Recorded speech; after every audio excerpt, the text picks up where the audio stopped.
मां कूष्मांडा की पूजा नवरात्रि के चौथे दिन की जाती है। मां का यह स्वरूप सृष्टि की रचना करने वाली शक्ति का प्रतीक है।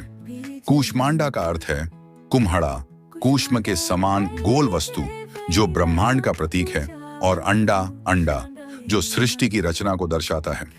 जब पूरे ब्रह्मांड में अंधकार था और किसी प्रकार का जीवन नहीं था, तब मां कूष्मांडा ने अपने मधुर हास्य से इस सृष्टि की रचना की। इसलिए इन्हें सृष्टि की आदिशक्ति भी माना जाता है। माँ कूष्मांडा की पावन कथा। कहा जाता है कि माँ कूष्मांडा की उपासना से पहले ब्रह्मांड का अस्तित्व नहीं था। जब देवी ने अपनी दिव्य मुस्कान से ब्रह्मांड की रचना की, तभी से यह संसार अस्तित्व में आया। यही कारण है कि माँ कूष्मांडा को सृष्टि की निर्माता कहा जाता है। वे अष्टभुजाधारी हैं, जिनके 8 हाथों में विभिन्न प्रकार के अस्त्र शस्त्र और अमृत कलश होते हैं। उनके इस रूप से यह स्पष्ट होता है कि वे न केवल सृष्टि की रचना करती हैं, बल्कि उसकी रक्षा भी करती हैं। मां कूष्मांडा ने अंधकार में प्रकाश फैलाने के साथ साथ ब्रह्मांड की हर चीज को सजीव किया। यह भी माना जाता है कि वे प्रत्येक जीव के भीतर ऊर्जा का संचार करती हैं, जिससे जीवन का चक्र चलता है।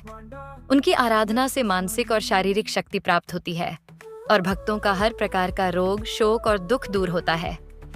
मां कूष्मांडा की पूजा का महत्व। मां कूष्मांडा की पूजा करने से मनुष्य के जीवन में सकारात्मक ऊर्जा और सृजनात्मकता आती है। भक्तों को स्वास्थ्य, समृद्धि और दीर्घायु का आशीर्वाद प्राप्त होता है। इस दिन मां को विशेष रूप से कुम्हड़े का भोग लगाया जाता है, जिसे शुभ और स्वास्थ्यवर्धक माना जाता है। मां की कृपा से रोग, भय और हर प्रकार के संकट दूर हो जाते हैं। वे अपने भक्तों की हर मनोकामना पूर्ण करती हैं और उनके जीवन में नई ऊर्जा का संचार करती हैं।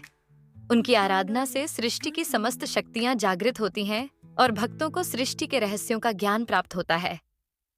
मां कूष्मांडा की यह कथा हमें यह सिखाती है कि जीवन में सृजन और नवनिर्माण के लिए सकारात्मकता, धैर्य और शक्ति का होना आवश्यक है।